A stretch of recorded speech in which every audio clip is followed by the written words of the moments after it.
Hello, we are live. Welcome to it. I'm gonna post about it real quick before I. Oh, well, this will be edited out in the post processing. But hello, everybody.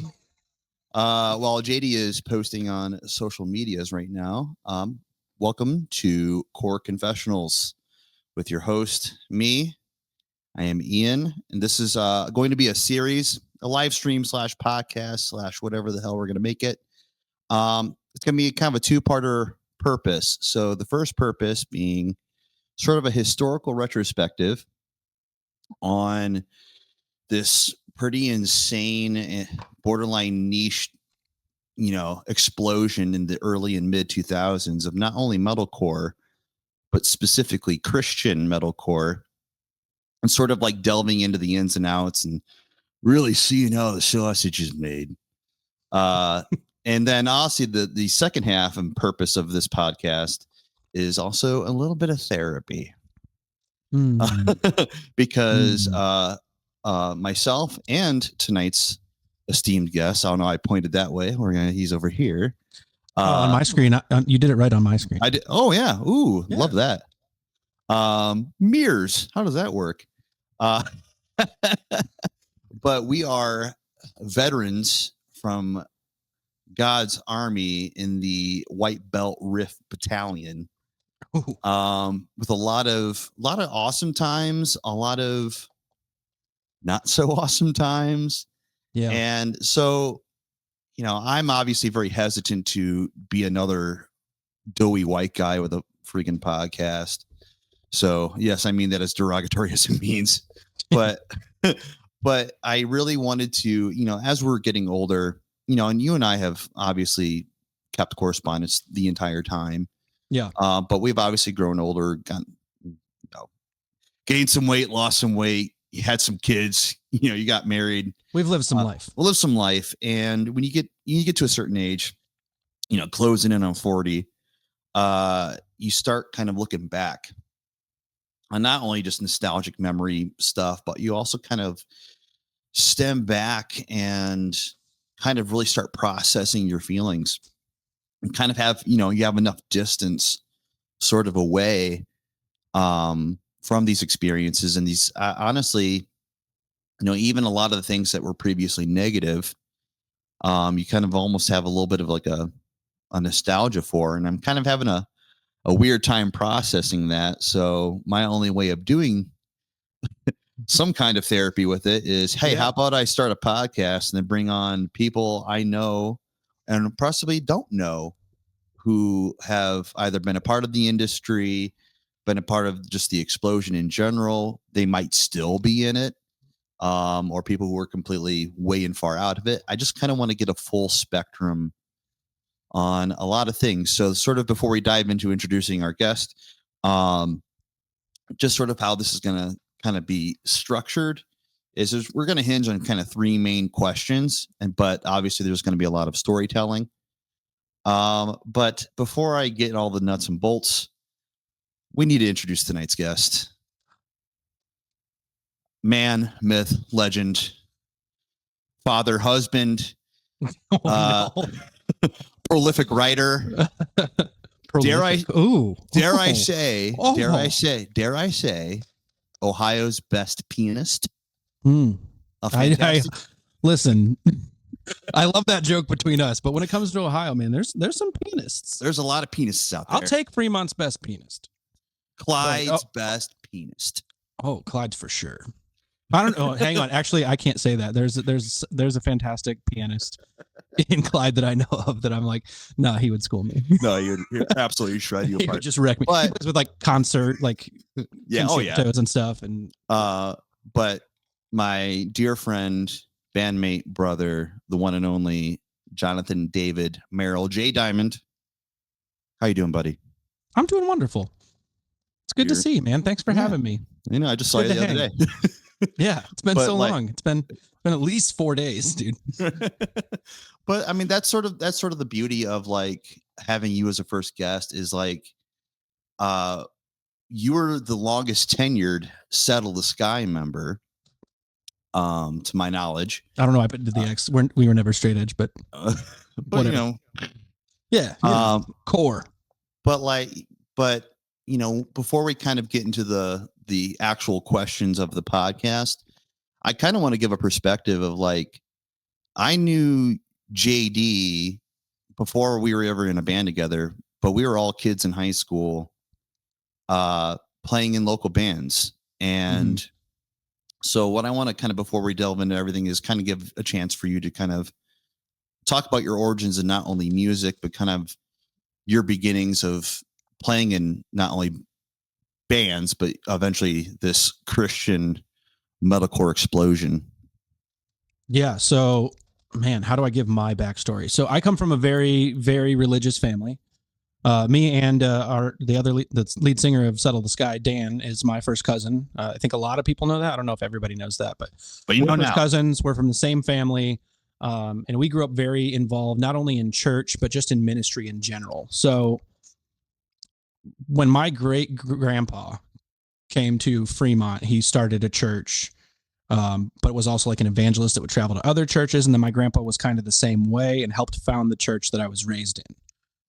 Yeah. In that church, my dad ran sound. My mom played piano. My aunt sang. Both my aunts sang. Everybody was involved somewhere, some way, shape, or form in the generations above us. But nobody in our generation was really a part of that at that time. I mean, we were, young, but I'm the baby of the family. So like everybody else was kind of grown up. Right. So I was kind of like the youngest who was always there because my mom was always at music practice. Dad had to run sound. We were there early. We had to stay late. I was in the church, just church rat kid, climbing through the chairs and being a nuisance, but always around music, always around positivity, always around community and, friends and skateboarding and whatever else is going on in youth group and all that fun stuff. Oh, yeah. Turnaround, the rec center. Yep. So we had an outreach program at this church called Turnaround, where basically we'd have a bunch of people from the community come to the church because we had Xboxes and skate ramps. And they were like, hey, come on in here. We'll tell you. You don't have to learn about Jesus, but we're totally going to do that for a little bit. And then you guys can, go have some Taco Bell. Such cases. Yeah. Yeah. So we were probably one of the earlier churches in our area doing something like that. I don't think we were a rarity across the nation. I think this was kind of happening all over the place. But definitely for our small town in Northwest Ohio, rural Northwest Ohio, to have something like that where there's a church with an arcade and a ping pong table and Mountain Dew. Yeah. And interesting music. And, metalcore at the time was not really a part of that yet, but we were starting to get some rock, some hip hop, some of that late 90s, early 2000s youth group Mama Jamma was starting to sprinkle its way into the church world. And that really got me excited and hooked. And as a pianist, my mom played piano. I had pianos in the house. We had musicians over all the time because of worship practices and whatnot that people were having. I eventually was I just want to start making stuff and seeing what kind of noises I can make. And I want to play with other people and see what we can do. So I think my first band wasn't Tomorrow's Tragedy. It was Tomorrow's Tragedy. I think. Was it your first one? I think that was the first one. And I hate saying that name on a podcast because if there's any digital footprint of that, please, dear God, erase it. Oh Lord. But cringy Christian kid. I think I wore a Got Jesus. The milk propaganda. I might still have that picture somewhere. Please burn it. Just shred it. somewhere in the catacombs of Photo Bucket. I had my hair dyed black at the time. I think maybe even with crayon. Oh, wow. I didn't know that part. Yeah. No. Okay. The crayon one didn't stick. There was too much wax. We were trying to. It was a bad time. We were just kids DIYing, just trying to figure it out and putting stuff together and seeing what happened. And there were no rules. And Fall Out Boy blew up out of nowhere, and we were just oh, this can happen for us. Let's just keep. Yeah. So the rec center shows. Yes. Outside of the church stuff. So the church stuff led to skateboarding, and skateboarding led to a little bit more extreme styles of music. I don't want to say I didn't really ever get into anything super. Off color or I wasn't into it for any of that stuff. I just the passion, the aggression, the volume, the intensity. Yeah. I was really drawn to that. So when we started making music, I originally Tomorrow's Tragedy was just a weird I played with a DJ thing, and we did some things. And your brother, no, was that Trevor that recorded us? Yes. I forgot all about that. Weird, man. Yeah, we're definitely probably going to end up getting into a lot of the esoteric shit kind of after the fact of all the stuff. But like, yeah, when you really look like kind of comb back, like there's a lot of like. Oh, somebody said high school days sharing random CDs of Christian metal. Dude, good yes. Time. Burning CDs for each other, mixtapes. We had every time you got in the car, just a book of CDs that you're flipping through. You got the new Under Oath, dude? Y'all ever hear of Zayo? Oh, heck yeah. I can't wait to get into like the metalcore stuff. But yeah, let me try to make so I was raised in the church, then did skateboarding and kind of got into the community. Tomorrow's Tragedy was not successful because we were young and dumb and weird. I knew that the pieces were coming together. Shows were like being thrown together in our small community that were super DIY, super punk rock in a gymnasium at the community recreational center. And they were like huge, good shows. Like that's where I met Nick Moore originally from the Drama Summer, who like went on to do Before Their Eyes, and then multi-genre records and In Vogue Records and Sign Settle the Sky and on Standby Records. So it was just something was alive, something was happening, and I knew I had to get in, and I just wanted to make cool music. So we decided to start a Christian rock band. We tried to emulate Spoken and came out sounding more like Haste the Day, and now I'm on a podcast with you. Having a good time. So that was 20 years ago. But. Yeah, that's honestly I don't mean to harsh any mellows here, but we're on the cusp of over 20 years ago. We're hitting over that hump. We're coming into that 2020. Oh, you froze. Oh no, you're back. You're back. There is a massive snowy windstorm outside, so if there is ever any connectivity issues. You're frozen again on my screen. Oh no. I can still hear you though. Yeah. There's a crazy windstorm here too. We're both in Ohio, so it's happening here. So but connectivity might be a little wonky, but at least we're getting the audio right now. We're getting audio. We're getting some video. You're back. I am so back. So back. But okay, so that let's kind of delve into some of the more origins here of our time in Settle the Sky. Because obviously you guys started way before I was ever in the band, because my other high school bands played with you guys. Yeah. So many of these local shows, and I sort of had like an opposite origin story where I come from a not religious background, and I came from, especially during high school, I was really living my edgelord atheist, well, actually era. Oh yeah. But the cool thing was like going back to those rec shows. They were multi-genre shows, and everybody played them. Oh, Christian, multi-genre is an understatement. Yeah, like you'd have a death metal band, a screamo band, a punk band, an acoustic emo guy, a rapper, 70s band that wore Halloween masks. Oh yeah, like a Practically Our Misfits ripoff band, but they still kind of ruled anyway. Like there was just that was sort of the cool thing is like, and that's what kind of made me gravitate towards you guys. It was obvious we were like of the same age group, but like just because you guys were like super youth groupy, and usually like by more often than not, I'd be pretty averted to that. But like, there was no preachy.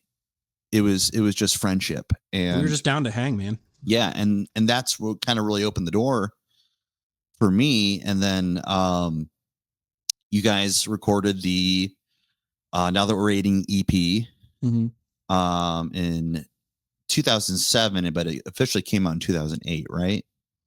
I always get this. This is the timeline where everything was fuzzy for me. Yes. 2005 to like 2007 or 8. I remember all the things that happened. Or you might have recorded it in 2006. Either way, mid 2000s, their EP comes out. But right after it comes out, Elliot Gruenberg, which hopefully I can get him on at some point. I love talking. I bet he would. He's such an interesting dude. He's in Bless the Fall now. He's doing great. He's doing awesome things. He's making cooking videos on Instagram. I love him. Cooking videos? I haven't seen any of his cooking videos. Oh yeah. Well, Okay. he did like a story where he was like cooking something. It was cute. According to the Googler, it came out on January 1st, 2008, and also October 28th, 2008. well, there you go. So 2008 is when the EP came right. out. So the EP came out, but you guys were playing those songs since 2005. So oh yeah. And EP comes out. Elliot soon quits because which he didn't quit at first. He was still in school. He was going to like, a community college and working on some things. He wasn't able to go on the road with us. And so I became your touring because we weren't making money or famous or popular. And we were just like, we're just going to be famous by showing up. And he was like, I can't. And we're like, all right, well, maybe we'll find a touring guitarist until you can. So until we're making enough money to where it makes sense. I slid my way in there. So you found a hole. I found a hole. I stuck myself right in it, which was actually CD Jungle down in Mansfield. Shout out. Bro. I remember that show specifically so well. I made so many friends that night. And it was a great show. It was a great show. Vibes were immaculate. But that's when Dan was like, hey, because Dan and I had played in bands, before, just jamming together because we were both loved Seosin so much. We just want to be in a band. Rightly so. Doesn't everybody want to be Seosin? I still want to be Seosin. They should be. But so he just knew I could play guitar. And he was like, hey man, we need a fill-in guitar player for touring. Would you be able to do it? And I said, hell yeah. But then so we get in the band, and that was sort of like my introduction to this entire world that you kind of like led this episode with, of just like this, deep Fremont, Clyde, Northwest Ohio church youth group.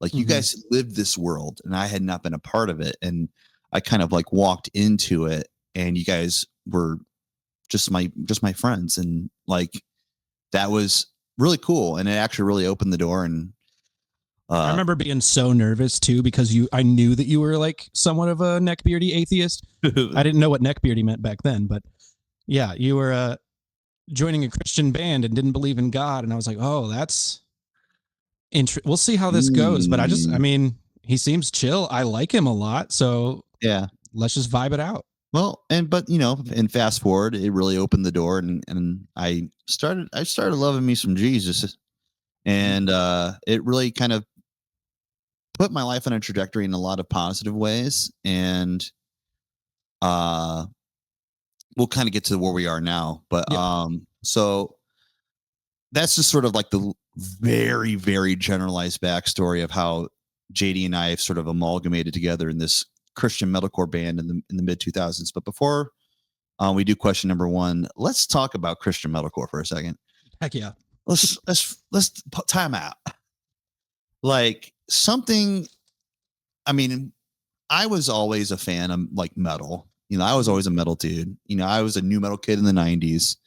Fucking loved, and I attribute all this to my oldest brother, Trevor. I ripped off literally everything from him. Even playing music, I just ripped it off from him because I just wanted to be like him. But he put me onto like heavy music, but like metalcore was mine. It was something that was like our age group and our world. Like, it was so clearly new. Like nobody had taken this hardcore scene, which was existing, and this metal scene, and especially the Christian metalcore scene, but like nobody had put those things together in this way. So like once it started, it was just like, oh, the door's open for whatever we want in this corner when these two things come together. And it was like every new band had something new, fresh, some new exciting take, some new way to like, dude, do you remember like early Norma Jean? Yeah. Or like even before then, like Living Sacrifice and Disciple and Striper, like there's a lot that led up to that, but like there was like a tipping point, I think, with Cornerstone. Oh, dude. Yeah, that could be its own episode in that of itself. Just really all the ins and outs and lore around that festival, because so many bands lived and died. Oh, absolutely. By that festival. And specifically, it was like you said, there was like this. They took everything that was like before them and twisted it, and it was almost like it was more art forward. I mean, like it wasn't. They weren't necessarily as like out with like this is a Christian band. You were just like, who are these skinny guys wearing girl pants, throwing their guitars around and screaming at me? Yeah. It's making me feel things. And it's Josh Scoggin, and he's hanging upside down, like a madman. But then it just turns out that he's praising the Lord. And that was just like almost like a byproduct. But the music was so good. Oh, and yeah. then like you just started to, seeing these bands and then discovering these bands. And then you're like, there's something in the sauce here where like when it's specifically Christian metalcore, it typically is kind of almost like this is kind of more high-end metalcore. It's a superpower. Yeah. I have a theory, not even a theory. I think I know why that is. I mean, metal is so extreme. Yes. But most of the bands that aren't Christian or religious or spiritual, which at the time that concept just doesn't compute. Especially, I mean, my parents and my grandma grew up to like, you can't play cards, you can't dance, you can't have your ears pierced. And here we are like tattooed skater. All right, Footloose. Thank you, POD, and for all the not metal bands that took it from. There's still churches that believe you can't play drums and like things like that. So I'm not saying all that, but it was a lot more common that like anything outside the norm was just not allowed. It was of the devil. It was wrong. But metal was always those like the outcasts. So there was a lot of passion in that, but it never really had a hopeful. I shouldn't say never, but like it didn't have that hopeful passion that specifically like the Pentecostal evangelical kind of Christian-y altar call forward type of dudes put into these songs when it came to like metalcore. There was a different kind of passion. These are youth group kids that they're getting out all of their rage and all of their theology and all of their breakup guilt from their last relationship, and they're putting it in the song where they're going to turn it all to Jesus. And hopefully, I mean, we were kind of raised to believe that we were going to change the world, that we were like soldiers of the Lord. And that mindset went into like everything, especially anything we did that could be considered like a ministry. And right. And that shit was contagious. Like, when I walked into that and you guys were like, no, yeah, we have a mission. And I was like, word, like because especially, and this was so cool to see. And, not to be like, my parents didn't love me, because my parents definitely loved me, but absolutely they were not, and were ever really like, I mean, my dad eventually later on, but my mom definitely not on anything music, as far as my endeavors. But like your guys' parents were really bought in at first too. And you were like, yeah. And they were really sold on this, like, no, you guys are doing something. And as cheesy as it sounds, it felt like it. Yeah. It yeah. really No, whether we did anything or not, it felt important. Yeah. It was like and to be honest, I attribute a lot of our success and a lot of the success of most Christian metalcore to that kind of mindset. And that, like, how many fans did we make? Not because we had the best songs and not because we were coolest on stage and had cool pants, but because we were like hanging out with the homeless guys on the street and talking to them and like sharing in this moment and really being like, oh, we're here, we play these songs and whatnot. We're doing it for a reason. There was a purpose, and that kind of drove how we behaved in the world. And it was nothing but a superpower when it came to how the band operated, I guess. And I think that's across the board. I think you see that in Norma Jean. I think you see that in Under Oath. I mean, one of the ways I got my parents to be okay with me listening to Christian metal was Under Oath. I think for a lot of people, because they had clean singing. They said the word Jesus, and that one song will seek forgiveness. That was the listen one. To that was the one. Of course, dude. I was like, Mom, I worship better to dude. This style. Like, you hear, like, it's reflective, and at the end there's this passion, and this is worship. We're just screaming the prayer, and I still scream the prayer. You're just gonna drop that one on me, dude. Scream the prayer was when the first Scream the Prayer flyer came out. I was just like, I gotta be there. I gotta be there. Oh yeah. Also, I'm a I'm now going to test out showing comments. Hold on. Oh, you can show comments. Yeah. What was the concert in Cleveland or Columbus for Christian metal? I went once. So there Like was a specific festival? or just like venue. There were so many. Oh yeah. There was Columbus specifically had Radio U, and there was a lot of like Christian metal and whatnot being broadcast there. And there was a lot of really good. I mean, Crimson Armada is from Columbus. Yeah. We had, dude, Ohio was such a weird. Not only do we have like the Christian metalcore thing, just metalcore in this area. There, I don't know what's in the water. Hopefully, it's not whatever is in Flint. But you know, but I mean that's part of like sort of the fuel to wanting to pursue this podcast is kind of delving to like specifically like even like in the Midwest, specifically Ohio. It's like you said, it's like there was just so many. And we're in Northwest Ohio, right by Michigan. We came as Romans up there. Yeah, and like you just go down 75, then you got Dayton, then obviously you got Prada, and then like even I'm pretty sure Attack, like when they first started out, they're like, oh, we're kind of a Christian band too. Like, yeah, no, I think they were for sure. I think they were. I mean, I don't know their entire story, but I think they were youth group kids who met that way and started playing. Whether or not they claimed to be Christian, I think there was some undertones there, especially earlier on. For sure. And so you have like all these corn-fed kids in the Midwest creating these bands, and then they just started fucking blowing up. Yeah. Like and that's where it's such as a,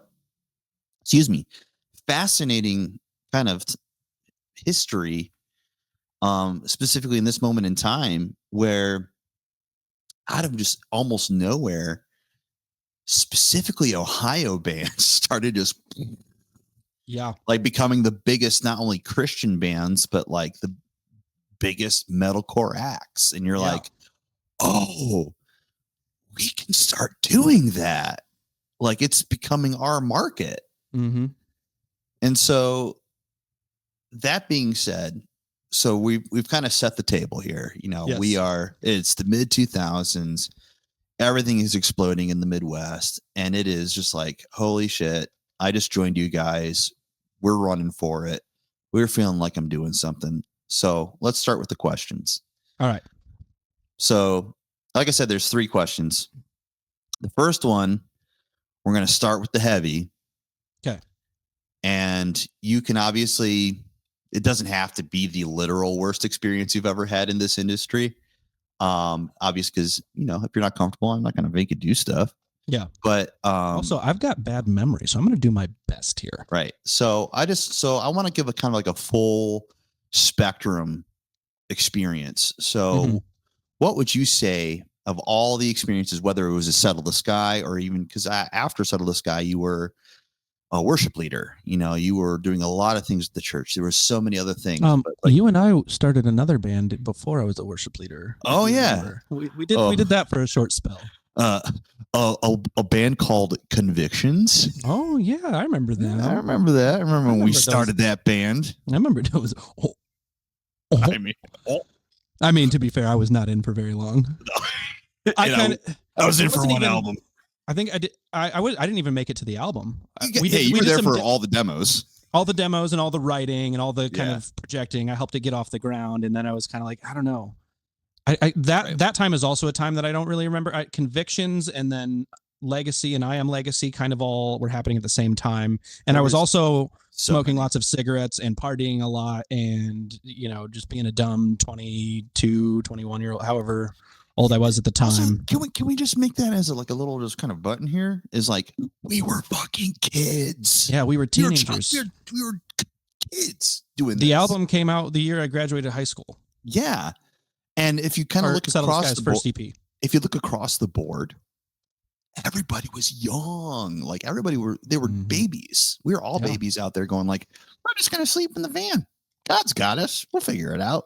That was our mindset. Yeah. And so that being said, all the amalgamations, and I'm sure we'll dive into way more stories through these questions.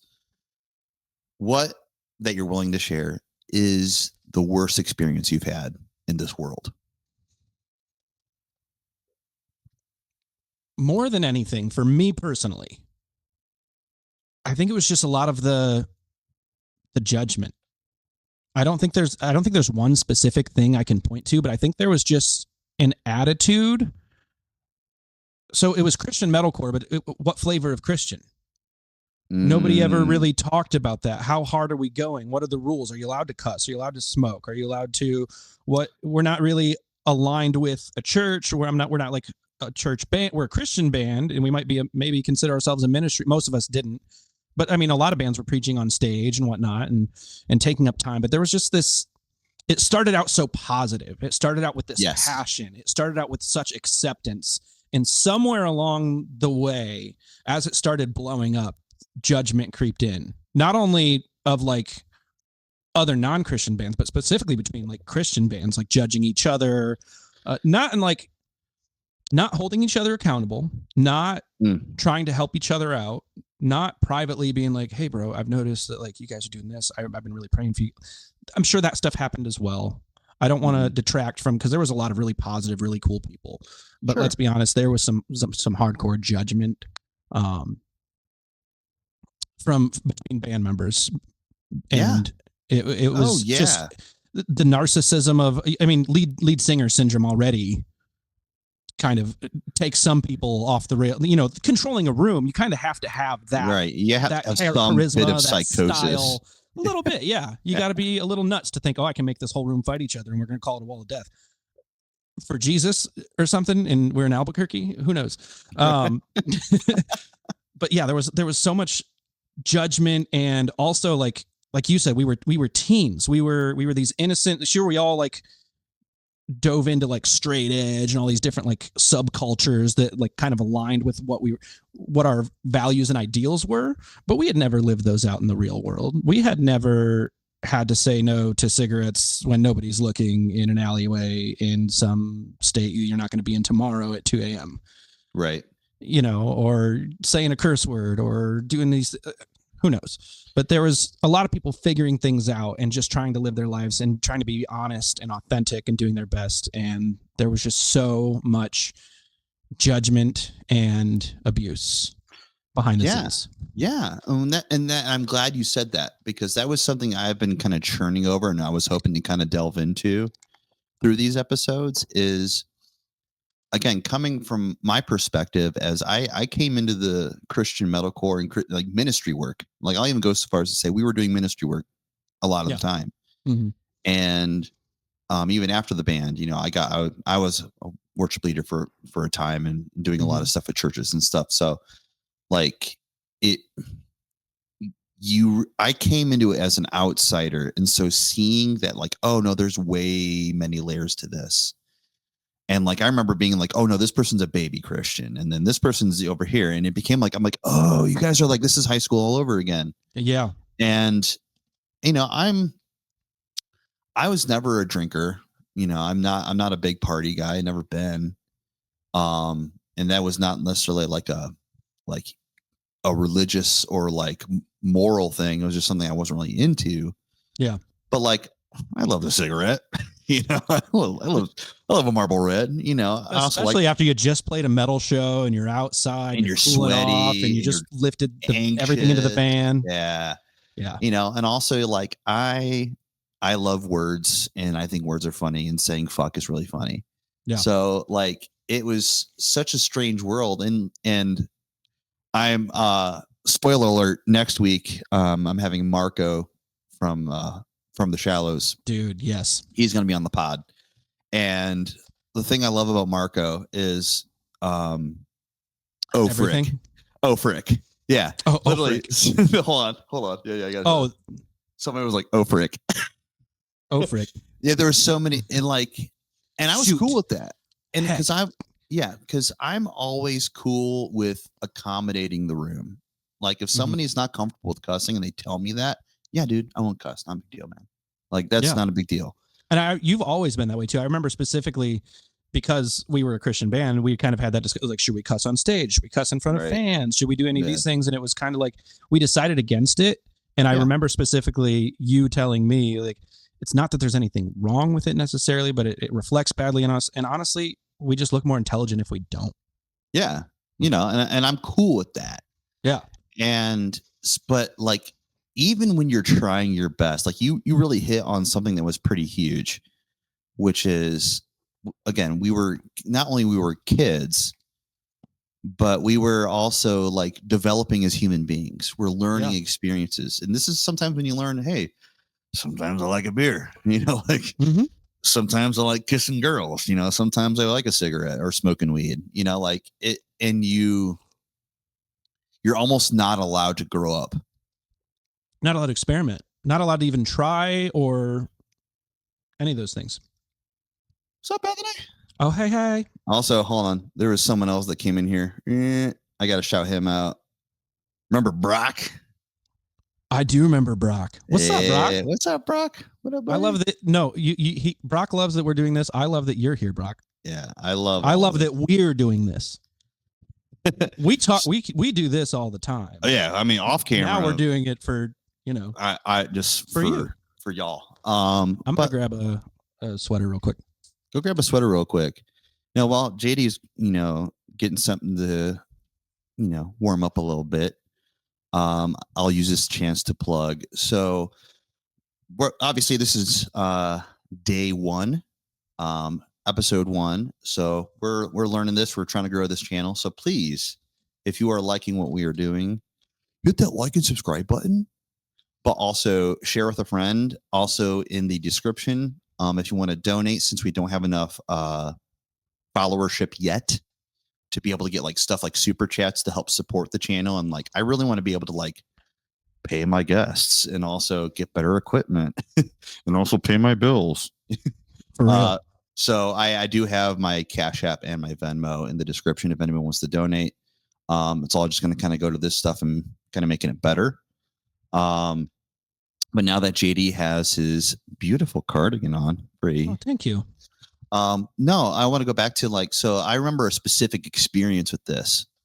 You may or may not remember, but do you remember there was a girl at a show? I can't remember what state or what show it even was, but she saw, I think it was either me or somebody else smoking outside by the trailer, and they returned a shirt because they were so upset that this Christian band.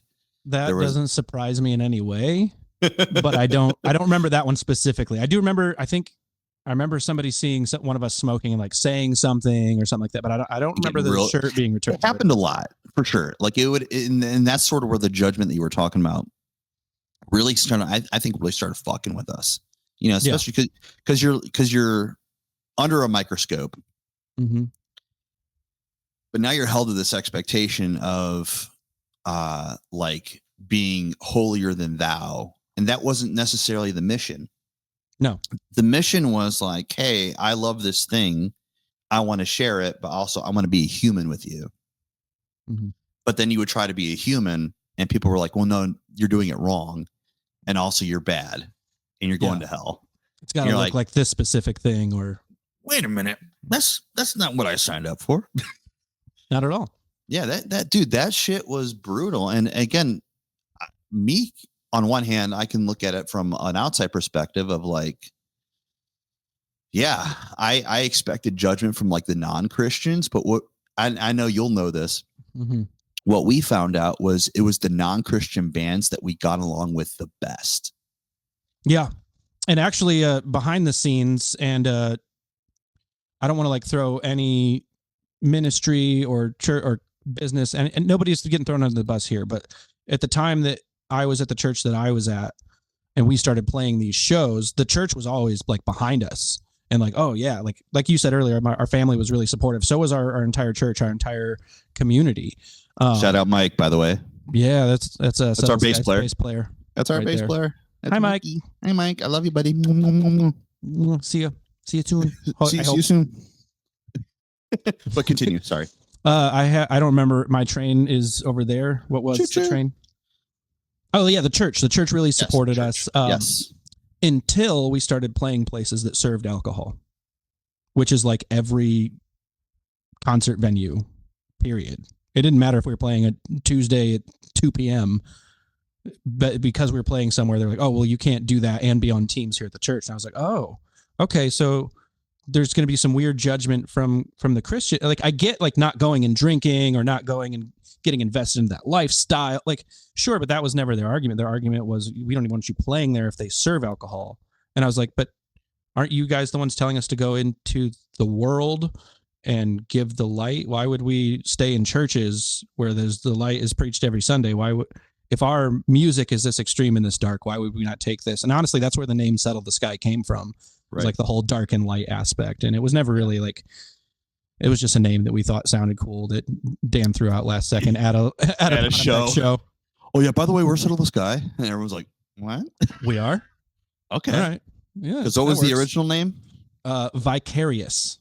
Vicarious, dude. I love Tool. Which is a Tool song. So and sick. Also, if you say it into a microphone and you're sweaty and you're 15, what's up? We're Vicarious is kind of what it sounds like. And for a Christian band, it wasn't really not really the name we were going for, but yeah. So the church really supported us until it got real, and there were real people who really were interested in what we were doing in places that served alcohol and things like that. So there was not only judgment between the bands, but like, I don't know, it was just so weird being a 15-year-old youth group kid, 16-year-old youth group kid, and then having this music that had never been heard before just take off, and then have the whole world and yourself try to respond as you're maturing and growing. And I don't know that I hold a lot of this against a lot of these people, but at the time it was so odd and wild and exciting and terrifying.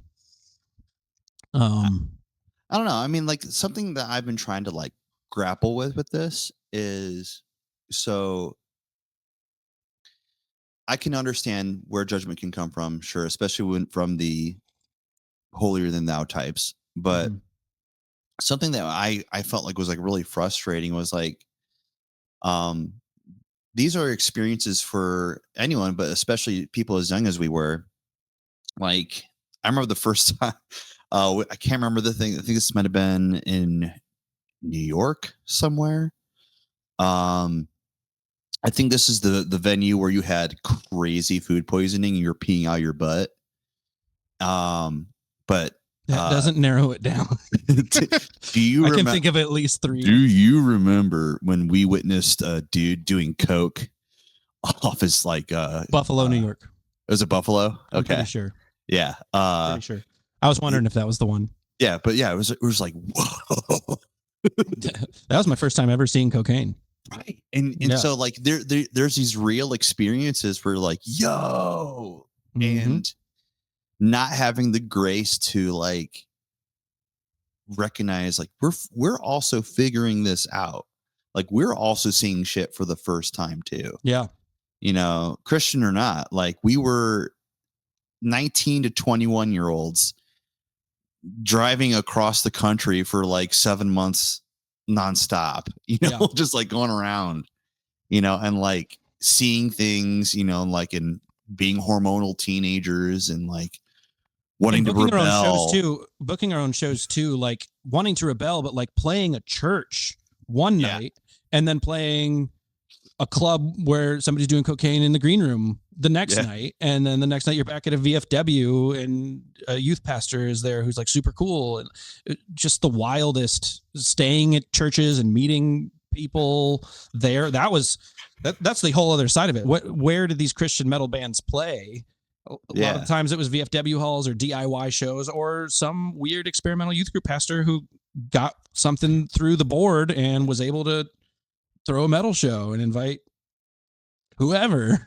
No, you're literally unlocking a lot of things I think I had stored away. Yeah, I'm remembering.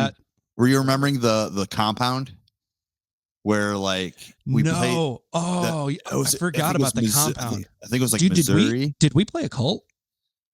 So we played this church. Okay, story time. Before we get to question number 2, story time. So I think this is Missouri, or like somewhere in like lower Midwest. I think we were heading west. We played a church, and it was a nice church, and the I can't remember if the promoter was the mom or if the promoter was this kid, and we stayed at his mom's house. But they were like, in hindsight, honestly, as I'm kind of like unpacking this, I'm like, man, we were really trusting. Dude, we were so trusting. We were just like, oh, you have a floor? Oh yeah, we'll sleep. Well, there. do you remember back then there was a website that got put up for a little while called like betterthanthevan.com. Yeah. That was just like anybody who had like some floor space or a couch or an extra bedroom. It's like, it doesn't matter. It's better than the van. And we have so, and I'm sure in the future episodes we're going to dive into so many of those stories, like especially like staying at a place like up the road from like Ed Gein's cemetery where he dug up all the bones to make his cool furniture. I was telling my wife about that one when we watched whatever it's called, Monster, whatever the the new Ed Gein movie. Yeah. Well, we were there, but like so specifically at this compound, why we call it the compound, because it wasn't actually called the compound. But like it was a compound. It was something. Like, so we play the show and it was cool. And the promoter's like, hey, you guys can stay with my mom. And we're like, sick, dude. And so we start following this kid and his mom. I also remember like being like weirdly far away too. He was like, oh, it's like a mile or two down the road. And we like, and it was so like long, 45-minute drive. It was going out in the middle of nowhere and it was gated. Yeah. And it was so out in this desolate area of the Midwest in the dark. And then it was nothing. And then this gated community. And then we followed them into this gated community and nothing weird happened. To me, at least. I don't remember it. Maybe they Men in Blacked us. But like there was just such this weird, like, well, what's that term where there's like something is off and it's so subtle you don't know what it is, but like maybe like on somebody's face, unnerving maybe, or uncanny. Uncanny Valley. So like there was something uncanny valley about this place, and specific with this mom, where there was just like something in the eye. You're like, something's not right here, and I don't know what somebody's it is. Not fully there. Like there's a closet full of baby fingers somewhere or something. But I remember that sleeping there because you guys were up all night talking with this lady, talking about like Jesus or something. Mm-hmm. And like I fell asleep while in conversation, but while I was sleeping, I was continuing in the conversation. I've been there. That's the only part I really remember, was like I was so tired and you guys were up talking with this lady so late. It was like 5 a.m. and I was That sounds right. That sounds like me. Like I was dead asleep and I'd be like, oh yeah, no, that makes sense. I don't even know if I registered that you were sleeping.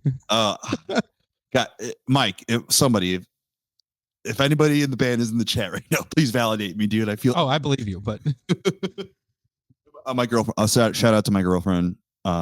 She's Hello, in the girlfriend. Chat. Also, Babyfinger, sick band name. Oh, fantastic band name. Hell yeah. I'm currently in her office right now. Look at this cool lamp. So that being said, so the worst experience while being in this the worst experiences for me was the judgment and like the lead singer syndrome that led to like a lot of, there was some hypocrisy and stuff as well, like people that were claiming to be a Christian band, but then, and this is going to sound like it's coming judgmental for me, so maybe I'm the judgmental guy, but who knows. Hey, we're opening this shit up right now. Fuck it. I just mean there were people who clearly, like, I feel like Settle the Sky, at least for us, our motivation, even when we didn't hit the mark or whatever, if we like were being dumb teenagers, we were always trying our best to truly like minister to people and give hope. And we really believed this Jesus message, and we love this music and we love these songs. And that was what we were there for. And then there were other bands who were noticing that there was a trend and there was money and there was kind of a power and a bravado that came with being a successful Christian metalcore band. And that it started oversaturating and everybody wanted to do it. Yeah. And then you started really kind of going, oh, this dude's just trying to get pussy. Yeah. This dude's just trying to get laid. Oh, and some of them, that's the other side of it. Like purity culture Yeah. In evangelical and Pentecostal, a lot of us were virgins or trying to be virgins or trying to be Right. secondary, whatever language we were using, because we wanted to save our bodies, which are a temple for the Lord Jesus Christ, for marriage. And then you put us in a van and send us out on the road. And then there's a bunch of really beautiful girls who love your songs. It's like, what do you do? and those guys, a lot of the guys in our scene ended up in like weird, abusive, scandalous, treating women terribly or treating themselves terribly. Yeah, I mean, this is a lot to get into, so let's not get into all of it, but just there was just that general, that was across the scene. Yeah. So there were bands that members were leaving and you didn't really know why, and then some things were coming out on Twitter, and then there was the whole "Is Anyone Up" thing, and Hunter Moore and all that fun stuff. And it completely went off the rails so quickly. Yeah. And it really, especially when you're labeled Christian and people expect a certain thing like, from you. You also had sex with a person? That's so disgusting, dude. How dare you? I also remember, like, if you didn't say Jesus enough on stage, some places would like get upset at you if you're a Christian. Yeah. Say Jesus, say Jesus. It's like, why? I'm not against it, but like, it didn't seem appropriate right now. I feel like my dynamic is going to be like, because as you're saying these things, I'm getting hit with like almost like flashbang memories. Yeah, same. Specifically I'm around so sorry you. for anybody listening. That's just like, our brains are just like, it's ADHD, baby. Let's go. But well, I do find they can listen to it. I think it's pretty interesting. Okay, then I'm having fun. They're here. They're hanging out. We got people watching. It's fine. Hello. But like when you're talking about like the they're not saying Jesus enough on stage. Mm-hmm. I had a flashbang of a moment. We were playing the Star in the East in Canton, Ohio. Dude, I love that venue. It was huge. It was a big venue. It was huge. I loved it, but it was also like weird because we did pack it out that one time, but it was always I'm gonna turn I'm recording right now in my bedroom and my wife is going to sleep. So I'm going to turn off her light real quick. Turn off her light. Oh, he's using that Google Home. Yeah, I might get rid of it. I don't know. Anyways. But yes, Star in the East. Cool venue. Excuse me. Great venue. Always came with the hot and readies. Dude, every venue came with the hot and readies back. Well, that was our rider, dude. That was our rider was $50 for the entire band to eat, and everybody said, "Cool. Well, hot and readies are $5, so 10 hot and readies, please." So at this specific venue, we headlined this particular night, and before we went on stage, one of like the youth pastor or aspiring youth pastor kids gave like a blessing before we went on stage. And it was the most painful, like anti-gay. Like, do you remember this? Where he was like, he was fumbling it really bad. He was like, honestly, back then I probably was pretty anti-LGBTQ myself because that's kind of how I was raised. I mean, I always had gay friends. I went to a public high school, and I had some family members and whatnot that came out, and I always had nothing. I was always just down to hang. I love. This might have was a later show because I remember that you were even jarred by this, where he was just so fumbly. It was a turn and burn sort of message, but it was supposed to him like this was. So if we're like if we were doing stand-up comedy, the person who was before us that kind of was giving the pep talk was like the host, and he was just kind of trying to warm up the crowd, but he was trying to warm up the crowd with like, and we just love you, and if you're here and you're gay, and I don't want you to go to hell. So, and I remember vividly, like all of us like sitting like behind the curtain, going like, "Oh no, he's blowing it, no!" and like that was unfortunately some of the demographic that you walk into is unfortunately when you're in the world of Christian music and the Christian industry, you're going to have the bigots. You're going to have the anti gay and like The people who are given a anti-trans. very narrow theology and a very narrow worldview and think that it's their job to change the world to theirs rather than learn and love and grow and mature. Dude, yeah. And so like it was almost this game of like it was never enough or it was too much. Yeah. It felt that way too, not only because of the Christian side, but also like the metal side. We were never metal enough for the metal shows. We were never hardcore enough for the hardcore shows. We were never Christian enough for the Christian shows. We were never secular or whatever enough for the regular show. It was just, it didn't matter where we were always an outcast in one way or another. But I think that's kind of what made it fun in a lot of the ways. We're like, what can we do now? Yeah, I mean that was sort of like maybe like the competitive fire in it. Over just like, fuck it, we'll figure it out.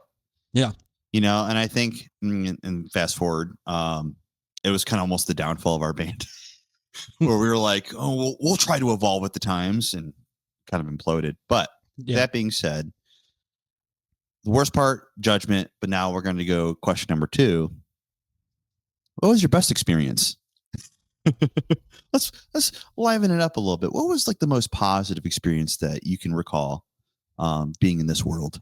Yeah, there's so many of those too. So I know we're going to get into like where we're at and whatnot now, but I was raised Christian, and then I deconstructed from Christianity and kind of became an atheist and cringy. I think it was even I was a Satanist for a little while. Yeah, you dabbled in some devil stuff. I a little dabbled, but I mean the Satanic Temple and their tenets and kind of what they were doing politically at the time. I was kind of like pretty sick. Yeah, it was all right. I mean, it was cringy and hot topicy, but it was, you know, I was where I was, and I was, yeah. So spent some time hanging out there for a little while, and now I'm kind of on a more mystical, coming back to Jesus in a lot of ways. In other ways, not, because, you know, I mean, look around, there's a lot going on with the name Jesus that I want no part in.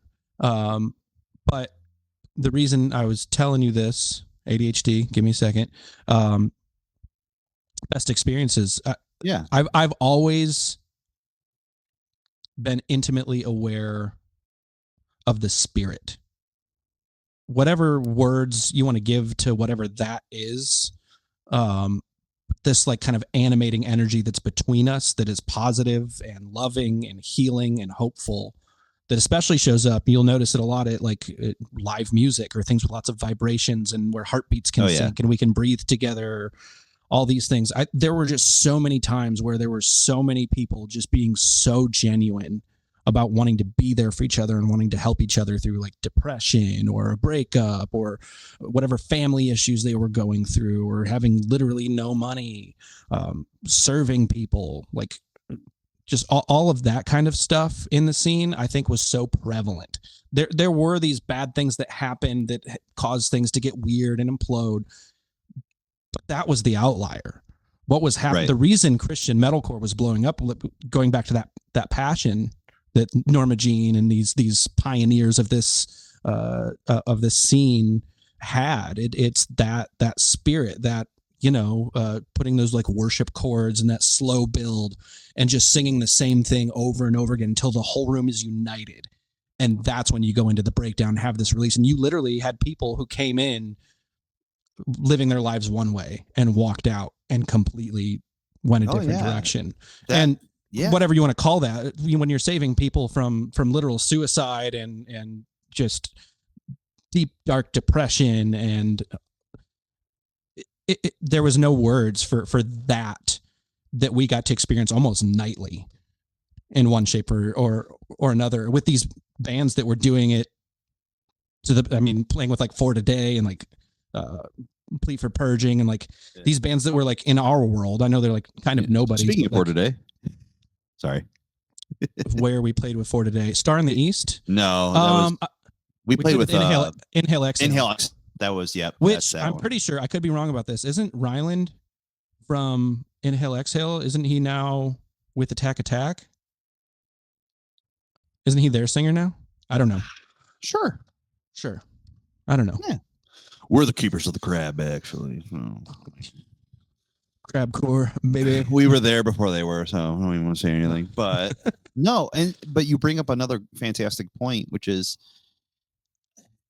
you have this juxtaposition where on one hand you're kids and you're growing up and you're seeing so much of like the dirgy, rough shit in the world, and like growing up in front of, a very Christianized microscope. But then also you, on the flip, are experiencing the most miraculous, beautiful, tear jerking, life changing moments for people. And they're like crying and holding you, going like, I fucking hate God, but like your guys' set has me fucking in shambles. Like, and that was a Tuesday. Yeah, it was a Tuesday. and so Tuesday at a VFW in a small town, and so you just kind of like walk out of that, and you're kind of like, we're not that good. we're kind of bad. And somehow through we learned drop D a few months ago. Right. Like for some reason, like what we were doing that particular night, and I knew there would be some nights where you would be a little less vocal, but then there were some nights where you were like you were saying, you were very sensitive to the room. You're very sensitive to the movement of what we call the spirit. Yeah. Which I think there's validity to still, Spirit, whether you want to call energy, it charisma. There's different ways to understand it. We can make it more very thick religious or atmosphere. Yeah, but there was a substance of some kind, and it really moved people, and sometimes it would really move you. I mean, there was countless times in all the lineup changes of all the variants of degrees, I saw so many bandmates, like in tears on stage, because this is a really emotional experience. So you're having, I think, this crazy black and white experience of like the lowest lows, and now this incredibly miraculous heavenly highs. The one I remember most actually ended up, so this one I was able to use this experience and actually kind of replicate it again in a totally different scenario. We were, I don't think we played the show, but I think we were hanging out with the For Today guys. I think it was at the Attic in Kettering. Oh, that's a name. This is when David Puckett played drums for them, that we met with when he played for Crimson Armada. He was now the drummer of For Today, and I don't think we played, but I think we went to go hang and go see those guys and see how they were doing. And they were having some technical issues or something. I don't remember what song we ended up singing, but like the lights went out, and it was like in the middle of like the biggest part of it. I think it was it Scream the Prayer? It might have been a Scream the Prayer. I'm not sure. It was definitely Scream the Prayer. Okay. 2008. And this was not like faked or anything. Like this was just, they were getting ready to play a show, and then the lights go out, and the whole crowd, I don't remember who started it or how it started, but it just like erupted and just like singing. And it was a For Today song, some chorus that was real worshipful and real positive. And we all just like, I think the rest of the show almost like Lord of glory. Was it that song? Maybe it might have been. I think I found it on YouTube. If I find it, I'll send it to you and we'll drop it in the description. But just this moment where like it should have been the end of the show because the mics weren't working, the lights were out, things weren't, and it was like the best moment because we all just started singing together and the band responded to that. So by the time the lights and everything did come back on, like they didn't even start playing for a while. We just like sang for a little bit together and prayed together. And then they played like a song or two and like, all right, good night. Yeah, and then I think Maylene and the Sons of Disaster had to come on afterwards and be like, well, dang it. Well, dang. Well, shit. No, but there was just tons of moments like that where people just turned something negative into something positive and showed up for each other. And that happened all the time. And that's my favorite part about being in the Christian metalcore scene was showing up for people, serving people, and seeing just these weird happenstance things just become so positive and healing and setting people free from some really nasty stuff. And it was so fucking crazy to me because I'm coming in with outside, like this isn't stuff I never went to church. I was never, like the times I went to church, I was forced to as a kid to do like the one Sunday a year, so like then going from like nothing to do this is happening almost every night on some occasions. it was such a, and it really had a hand in converting me Yeah. pretty quickly, because you're like, oh no, this is okay. And I think you specifically, as somebody coming in as an outsider, as somebody who doesn't believe, I think you were just able to see not only what was happening, but how genuine it was. Yeah, it wasn't performative, which going back to the negative stuff, like it was, and a lot of, excuse me, I got a lot of acid reflux today. It's the damn Sprite. That's okay. I'm just straight chugging water over here. I Just should be came drinking from water. a family Thanksgiving. See, yeah, you gotta water that down. But now ADHD train, pew pew, it's gone. Yes. Oh, but we were talking just about like, I shared that Florida Day story of how that, and yeah, okay, so it was like I was performative. I was so worried about things being performative, and eventually, yes, I think a lot of things started becoming performative, even in our own band, because you wanted to appease people. And it was so, but there was obviously negative performative versions, later on, of people who were just like, oh no, we're just trying to get laid or whatever. But like the times that it wasn't a thing and it was just organic, it was the most life-changing shit ever. And yeah, dude. That you can't refute it. Like whatever belief system you got, like you can even cite it as like almost the power of music. But like the fact of the matter was, people were moved, you were moved, I became moved, like, and especially when I was a baby Christian, and I'm being now held to the standard of leading prayers, like something I would. And for those who know me in my personal life, I am an anxious boy, and I don't want to do that shit for nothing. but like it is such a tangible, moving thing that even nervous Nelly me was like swept up in it, and I was really. There's so many moments of um, like I remember playing down in New Mexico at Las Cruces, New Mexico, I think, at that church. Like I remember again, one of those situations, kid comes up to the merch table and is like crying, is like, oh my God, like that was crazy. And can you pray for me? I'm going through some stuff right now. And he asked me personally, I'm the rhythm guitar player. Like I play one lead the entire set, and and I don't even do it right. But like, so he's coming to me and he's like, I want you to pray with me. And I was like, and then like, so you go from that high, and then you go like a couple hours later, you find out someone else in one of the touring bands got a hand job in the bathroom during your set. So it's like this full spectrum experience of like, very much so. I'm crying and praying for this person, and all the while this dude's getting jacked off. Yeah. Like, what were we doing? We had no idea. We just got some guitars in a van and said, all right, we're blowing up on MySpace a little bit. Let's just keep this train rolling. Let's do it. Let's do these things. So negatives, judgment, positives, just those kind of life altering moments in that, and serving people, and like being in not a BS kind of way, but like a genuine, like, dude, we are 1,200 miles away from home. Yeah. We got nowhere else to go. I'm here with you. Like, let's be in it together. Like, I wrote some songs. That's a really on good a piece answer. of I love paper in my bedroom at my mom's house, and now I'm here in Texas singing it with you. And that's crazy. That's the whole thing. We're here to do this, and this song changed my life because I was going through something, and now it has an opportunity to change yours. And I just want to explore that and hang out. And I specifically remember that one. Do you remember the show in, I think it was Texas, and it was at a VFW, and we weren't expecting it to be good, and then it was like packed. Angry Black Man Productions. Yes. Is that the one where I broke your guitar? No. So you'd broken my guitar a long time ago when I wasn't even in the band.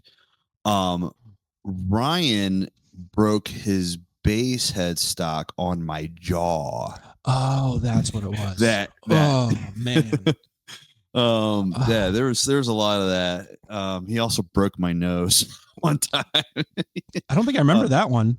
um and that because it wasn't on stage, it was in the van. Like he had Oh like yeah, yeah. moved his head up real fast, and I was like trying to talk to Dan in the front seat, and it's why But I specifically remember being still at got a freaking nose. That Texas show, and that was like my first realization of like how far away from home I was, and like I think we were singing, it was either Cheyenne or Gunslinger, but the entire crowd was singing it back to me. And that was like the first time that had happened. Yeah, dude. Like outside of like, Chills. a Yeah. Fremont show or like with our friends and family and like people that know us or know of us. This is like, we're in Nowheresville. We're far from rural Wichita Northwest Ohio. Falls. Yeah, Wichita Falls. Don't be a bitchita. I remember that moment of just being like, oh, that moment in my parents' bedroom that I wrote down and now created into a song is still having the same powerful effect with these people here. There's really something to whatever this is that we're doing. Like we need to keep doing this. And dude, kind of keeping back on that in that show in particular, so a fun little backstory with this show. Um uh like you said, we weren't expecting anything because we were driving to this venue, and when anybody who's never been to Texas, the old Tejas, um the it is what's the word I'm looking for here? It I don't want to undersell how insane these drives were, because you would have 4 to 5 hour stretches where there was nothing. It was desolate desert, nothing. And it was flat, no trees, flat, no cactus. buildings. Like it was ominous and it was dark. And so we were heading to this show that was at a VFW hall, and this is back in the days when you had a TomTom. Not on your TomTom iPhone. GPS, and you booked your own tour, and you had no idea if the promoter wasn't did really job. accurate. Were you going to come to a show with literally nobody, or were you going to come to a packed house? We kind of every day was a gamble. So the fun thing about this particular show that I'm remembering was we almost like gooned ourselves a little bit, because the TomTom took us to it was a VFW show. So we went to the VFW hall and it was empty. Do you remember this? Yeah. And I think was it Mickey or somebody ran inside, and it was just like one old guy inside there, and he was like, "What are you guys doing here?" And he was like, we have a show." He goes, "There's the other VFW hall about 3 miles up the road you want to go to. It's not this one." And we were like, "Oh, okay." So we're like, "Oh, fuck, this is gonna be a mess. It's gonna be terrible." And we drive down the road for a couple miles, and then it was like out of a movie, like 500 cars in the middle of nowhere, like a field, like 500 plus cars, and just one VFW hall. And we walk in, and it's this giant, beautiful black man. I hate that I don't remember his name, but his production company, he ran the show, and his band played. Productions. Angry Black Man Productions. ABM. His band played. They fucking ripped. They sounded like Killswitch Engage, and they ruled. He had a beautiful voice. Killswitch rules.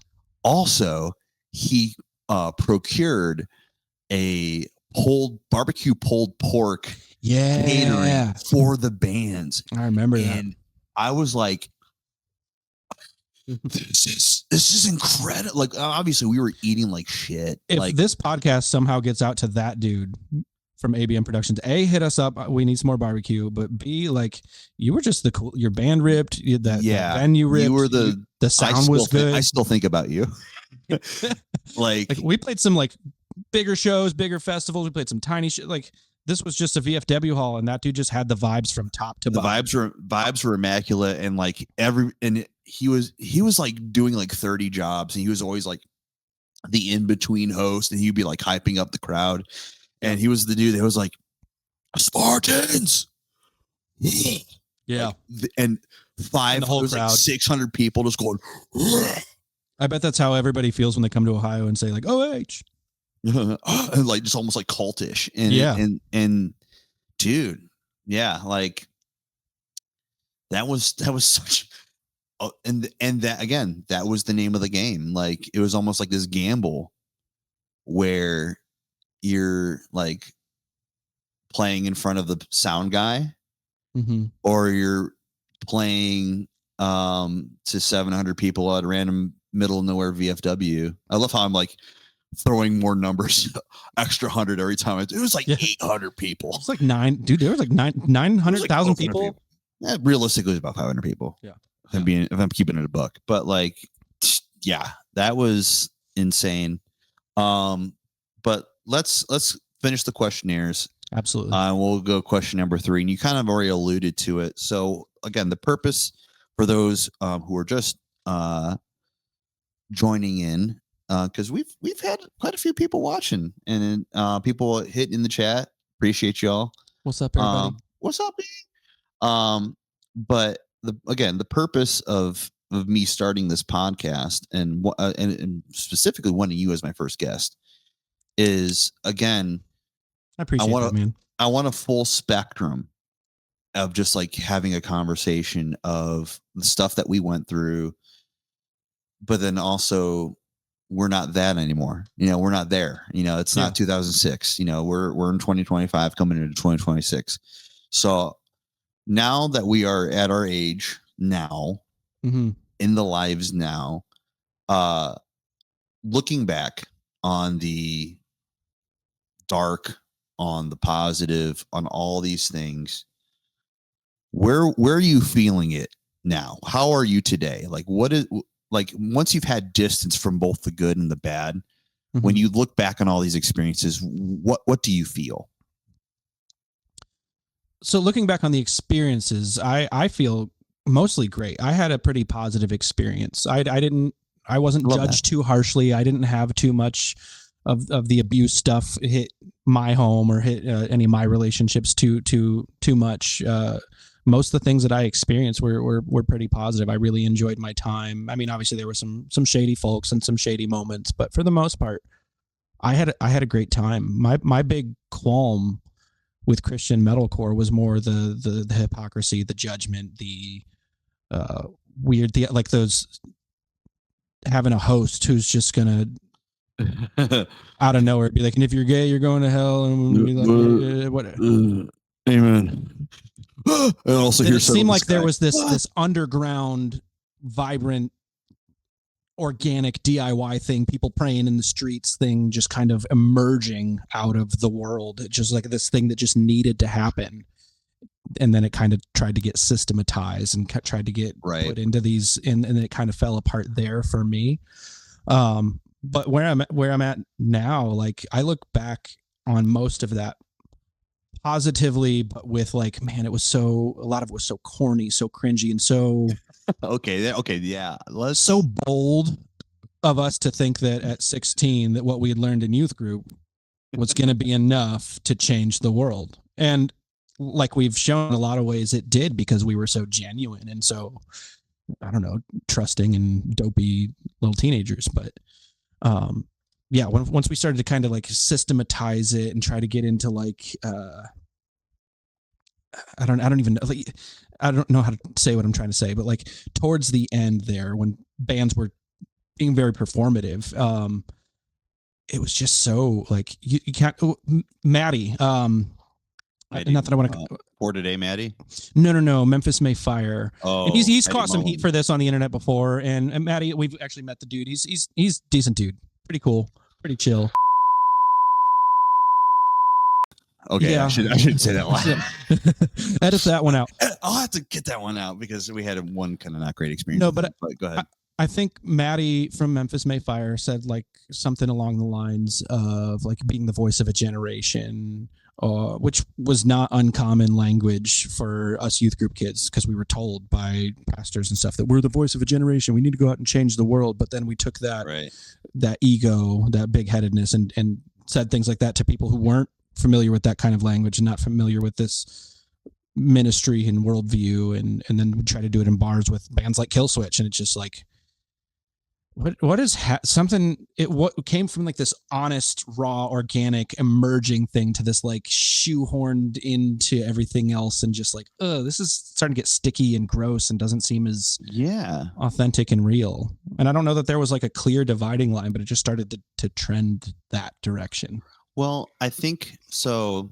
And as you're talking about it, and I think I'm just going to kind of keep developing this because you know me, Yeah, and I'm a guy who has it. I was born with the tinfoil hat implanted absolutely. on my head.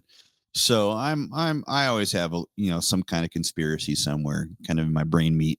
But specifically with this, um kind of with what you're saying with what it became eventually in the later years, and kind of the that was the I think you even had this in your post earlier, about the stream tonight, of just like the downfall of everything, of Yeah. what happened. And I think what happens is we live in a system where it's I mean, it's just that it's systematic, and it Mhm. becomes this like horse for capitalism. And you're like, oh, we need to sell, oh, we need to, because at the end of the day, like a lot of times, I think this is the downfall of a lot of industries, but specifically creative industries, Mhm. is the almighty dollar. Well, I need to make Oh, yeah. money. I got to make money doing this. I Mhm. gotta sell this. I got to make this a product. And so I remember, and this is one of the things that it'll probably end up being a bit through this podcast, because I'm probably going to bring it up a lot because I still got some fucking feelings about it.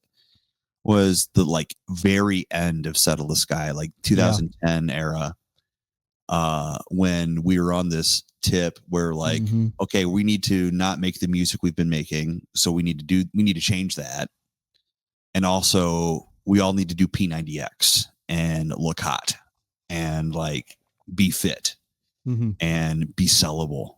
And that's when it really kind of like exposed Yeah. that world of like, this is cornball. Like, ew, Yeah. dude.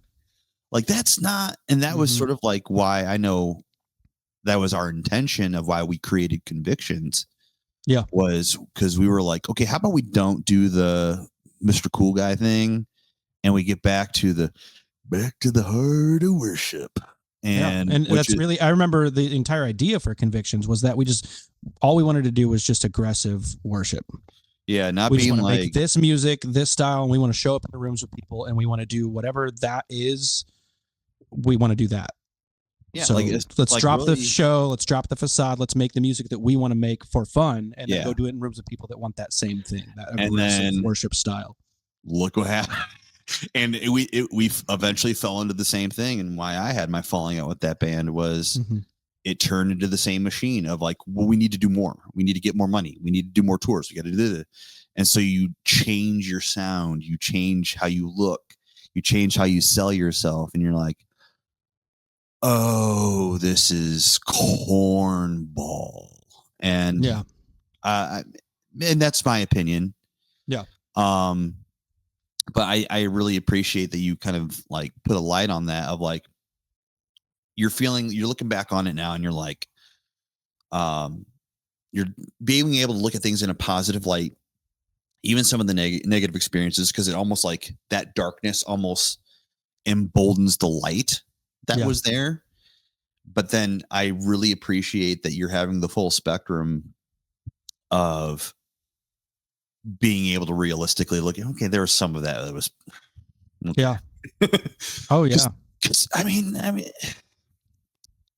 I I'm probably gonna end up clipping this at some point where I'm just like, every time I have like a well, actually, like neck beard moment where like it was very easy for me to like Have Trevor be draw it up, put it on a t-shirt. what's that? Have Trevor draw it up and put it on a t-shirt. Oh, there you go. I'll Uh, wear it. but it's very easy for me to look from a non-religious perspective, because I'm agnostic at this point. Mm-hmm. I do love Jesus still, in the sense of like, I love that spirit. I love love. I love caring. I love kind of giving the shirt off your back. I love that still. I want to do that.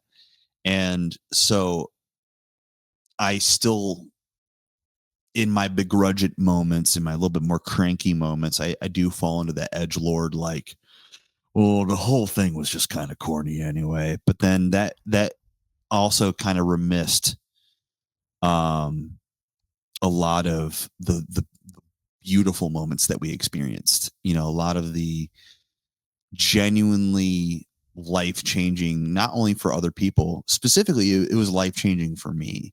And Yeah. I know you changed a lot. You know, we all Mhm. grew up together, really, living in a van, Very much so. being stinky and looking at each other's wieners every day. Mm-hmm. Oh, so stinky too. Specifically, uh, after we went to I think it was Virginia Beach, and then threw all the clothes in the trailer, Oh, and it was like midsummer, and just that whole trailer just smelled like King Triton, literally, it was just the most diabolical fucking King Triton's dirty butt diaper. smell. Butt Just, smelled. Oh yeah, it was tight. It was King Neptune's dirty diaper. that's, yeah. It was vicious. But hell yeah. So we are at an hour 25. So what I'm gonna kind of use the rest of this time, what we're gonna do, we're probably gonna hang out for a little longer if you're cool with that. I'm down. Um, Before I kind of go through some of these comments here, because I think we have a couple things. Well, actually, let's do that now. Let's show this here. All the Pontifex shows in Rice Township and the Lighthouse in Finley. Get Out of Town Fest at Zach's house. Good local venues at the time. Such good times. Oh yeah. That's one of my favorite things about especially this early scene was like those venues that he just named for people that don't know Yeah. aren't venues. They're just places that we decided we're going to start throwing shows here. What an Oregon Trail called a township hall. Were, like, hey, can we just rent your township hall and have a hardcore show for no reason for like $200? like $200, and like only 30 kids are going to come, and we're going to have a blast. And so that's not to be old man yelling at clouds again, but like I genuinely, you know, because obviously their kids are still doing that stuff today, and I will not dismiss that. I absolutely understand that is still prevalent. But you know, you're going to be a little bit more biased towards your era, and I really believe that like local shows and how we did it, specifically in Ohio. Well, I think how we did it, but also like you said, kids are doing that now. I think we just need to continue to like be scrappy. Don't accept the system for what it is. If there's not a good venue, cool. Make one. Period. People want to hang out. People want to have fun. People want a reason to not just sit around and do nothing and get into another doom scroll or whatever. People want to get out of their house and do something. It's shows up to us are sick to make a reason, and not just music. Like if you do art or you just want to start a book club, like whatever doesn't exist needs to be made by someone. And we always kind of had that DIY punk rock, like, oh, there's not a venue. Okay, well, we're gonna play a graduation party, and then we're gonna rent this township hall. Literal backyards. Like at my cousin Andrea's house, we played. I don't think you were in the band back then. Back when we were 15, 16, playing like friends' birthday parties. Oh yeah, dude. I not in Settle the Sky, but definitely a lot of my high school metalcore bands. Yeah. Back patios, you know, a lot of graduation parties, but also like I remember when Fish fucking rented a hall at the Fish Fest at the fairgrounds, Sandusky County Fairgrounds. Like I shit you not, I discovered, me and my high school best friend Adam Willer, like we, shout out Adam, we like witnessed like one of our favorite local bands. There was a band called The Futile, and that eventually became. I don't remember their music. I remember the name. They eventually became a band called Seizures. But they were like this like math rock grindcore band, and when they were The Futile, they had a keyboard player who had like this mini Moog. He had like this little keyboard like synth. Yes. And he played it sometimes, but the 98% of the time he was skanking to like this crazy mathcore music. Like, and then I remember playing Rock the Boner. on Fangboner Road in Fremont. Yep. Nate Dickman's backyard and Yep. Rock the boner. Playing like Zach's house, the Lighthouse, which was a church in Findlay, like the Rice Township Hall. Like you said, be scrappy. Like if that is like one thing I also want to endorse for today for people who do end up listening to this or watching this on whatever platform it ends up on. Like if you are a creative, if you are a musician, if you are somebody who maybe doesn't have like necessarily the ability, but like maybe just like you're not inclined to be musically talented, but like you love music. Like even our friends who couldn't play an instrument, like I remember Ben, he booked shows. He was like, no, I'm gonna be a promoter, and he got he loved it. Yeah. You know, like do that stuff. Like be scrappy, find a backyard, find a basement, get back to doing that stuff. Start a production company called ABM Productions and throw a big show with a barbecue. If you're an angry black man, you like doing some production, start it again, dude. That's kind of not to get into the being scrappy. Where I'm at spiritually now, there's not really a word or a name for it yet, at least not the one that I found, not one that makes sense to me. So I'm just kind of being scrappy and just making it up, and I'm writing about it, figuring it. Trying to write a theology and write a book about my spiritual backstory. Right. I have no idea what I'm doing. You are currently curating your own theology. Yes, sir. I figured I've seen some things, and I've started learning a lot. I'm learning biblical Hebrew right now. I've been studying ever since I deconstructed my faith. I haven't put the Bible down. I've been really upset with Christianity and with commercial church culture and where Christian metalcore went. There's like a lot of things behind this. I'm just like, man, but I know that those experiences of transcendence that we had meant something, and I know that there's something to this Jesus story, and everything else sucks sometimes, but that one won't let me go.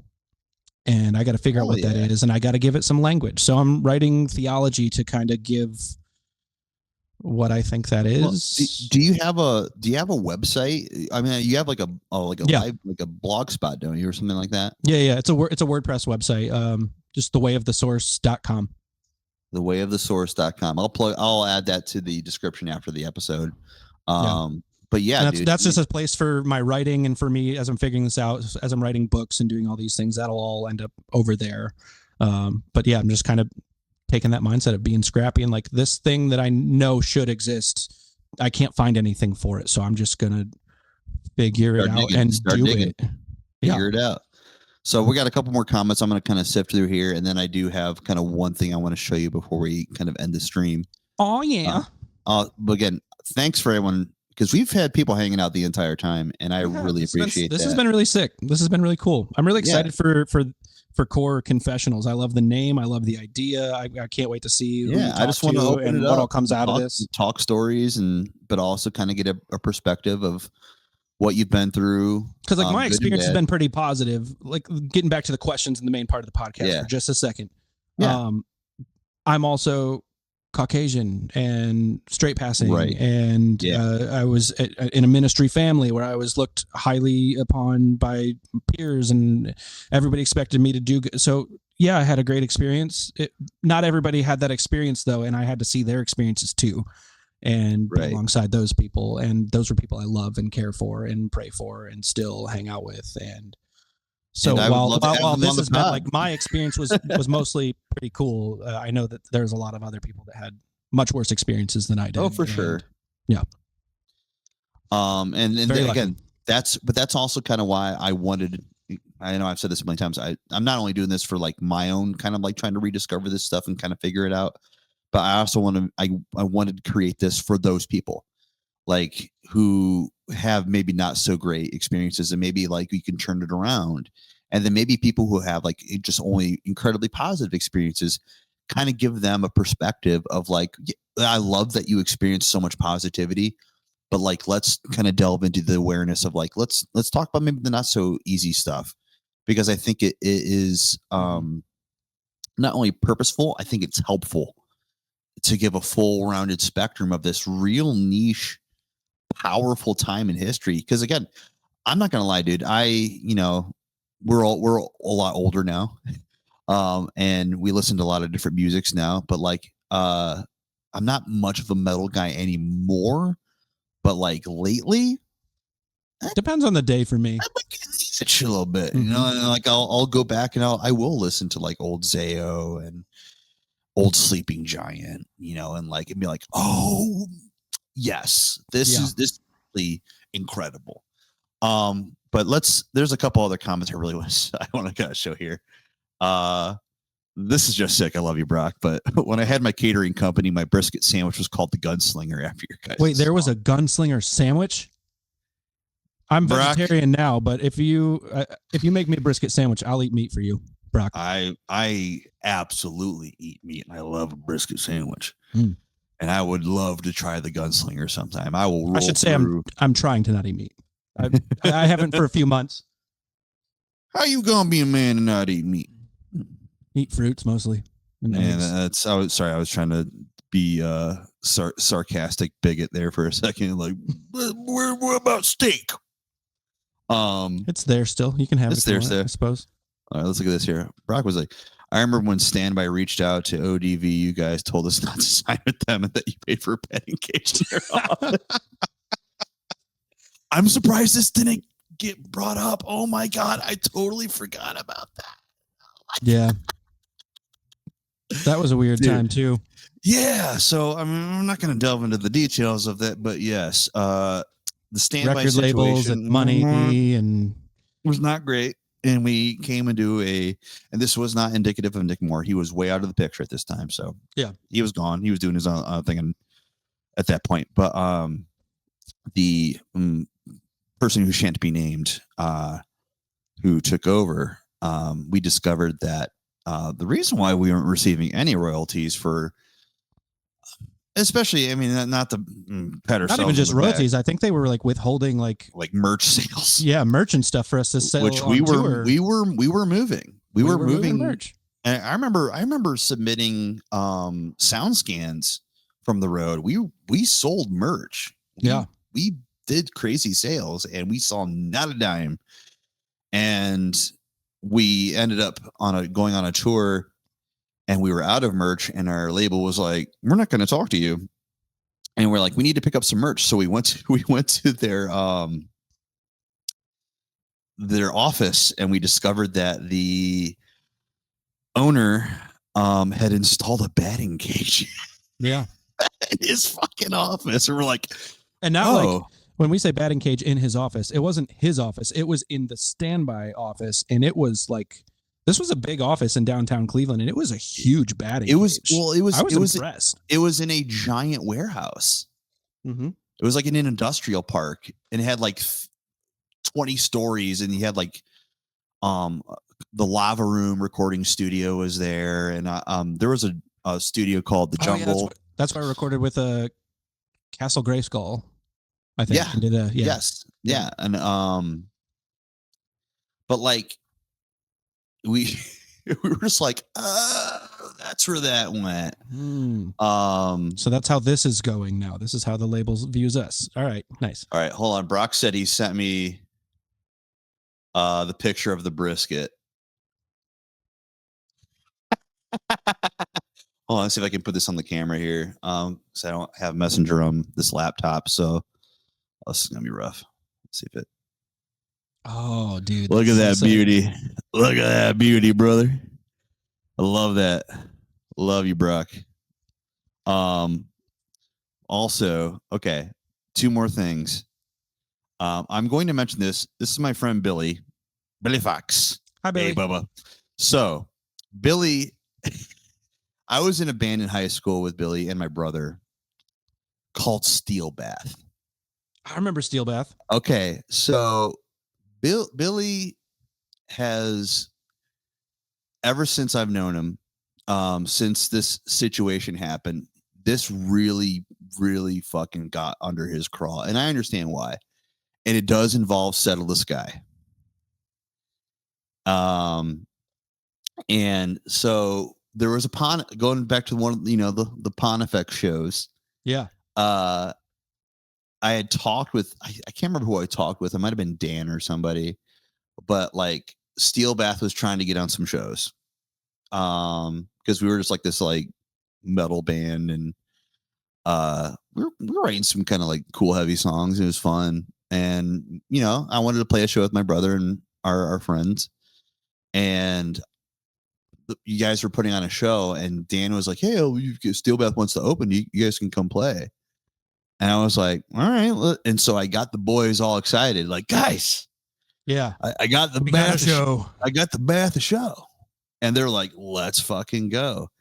And I don't quite recall the details, but I think according to Bill, he remembers it as, I think it might have been Mike or somebody in the band, and Settle the Sky went to our MySpace, and our profile picture was like John Lovitz as the devil. It's something so stupid and funny. Settle the Skies was, or Steel Bath? Oh, Steel Bath. Okay. It was a cartoon devil on MySpace, and somebody in Settle the Sky saw that and was like, "We can't have this on our show." And so what? It was Mike. That sounds like Mike, but B, if it was a Pontifex show too, that was like the reason we were able to get that venue was it was like kind of a Christian-y-ish place. It's Christian run. I see it like, so we were a little bit limited on what we could do there, and as many people know, we don't throw shows there anymore because they stopped letting people mosh, and they just it was a little too DIY, a little too underground, a little too hardcore. We were just a little too fwinging punk rock. Okay. Damn it, Mike. Damn it, Mike, dude. Hold on. Damn it, Mike. Yeah, it was definitely Mike. So we love an accountable king. Shout out. For real. Own it, girl. But it's still, it was bothersome for sure that like I got the boys all riled up, and then hold on a second. Wow, you suck. Mike Bill talks about this all the time. He does. All right, so next podcast at the end, you need to bring on Mike and Bill.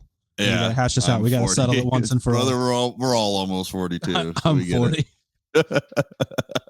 No, it was frustrating, because we're trying to play a show, and it was just sort of like because of the most insane little tiny detail of a cartoon devil being silly Billy, like, we're metal.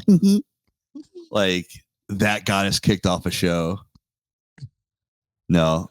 Bill worked with Mike, I think at Home Depot at the one where, so like, no, they're cool. Like, so that being said, there are no hard feelings. It's just a really funny story now. Yeah. And Bill just going, God damn it. But so the last thing I do want to do here is, while I try and figure out how I can share my screen, 1 second here. I think I can do that. Share screen. Hell yeah. I'm going to play a video. Ooh. And it is a video that I rediscovered only because you had agreed to come on here and do this. Now, I thought this video was long destroyed and long gone, and this YouTube channel was non-existent. Boy, was I wrong. So let me see if I can share screen. I'm 1 second. Excited and terrified. I have no idea what you're pulling up right now. Okay, here we go. Let's see if I can share screen. Yes. Okay. All right. Y'all see this? I see. Well, then again, I'm with you, so I don't see anything. Okay. I don't know what they're seeing. Okay, 1 second. Trying to learn how to do this. Why won't it let me share? Oh no. Oh, never mind. I got it. Haha.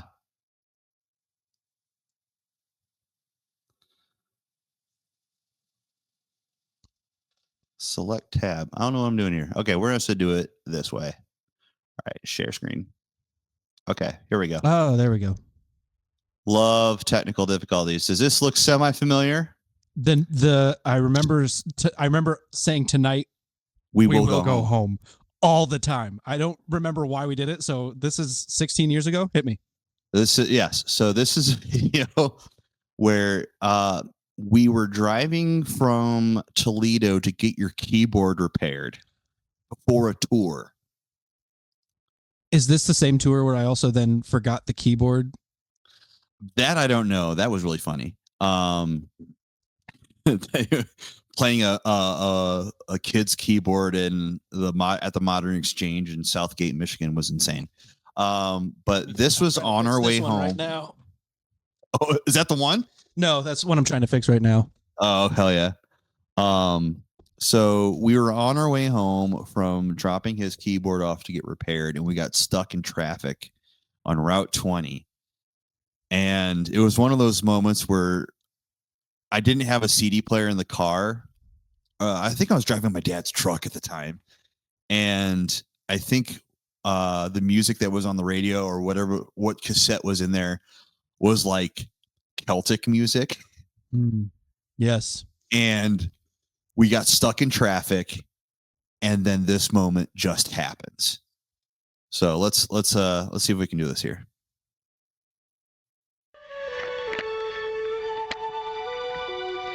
I've got no audio from it. Oh my gosh, baby Ian.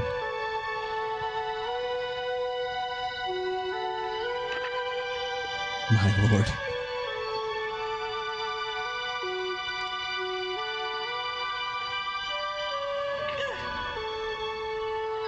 I've got no sound from this. That totally takes away from the epicness of it, but this is glorious.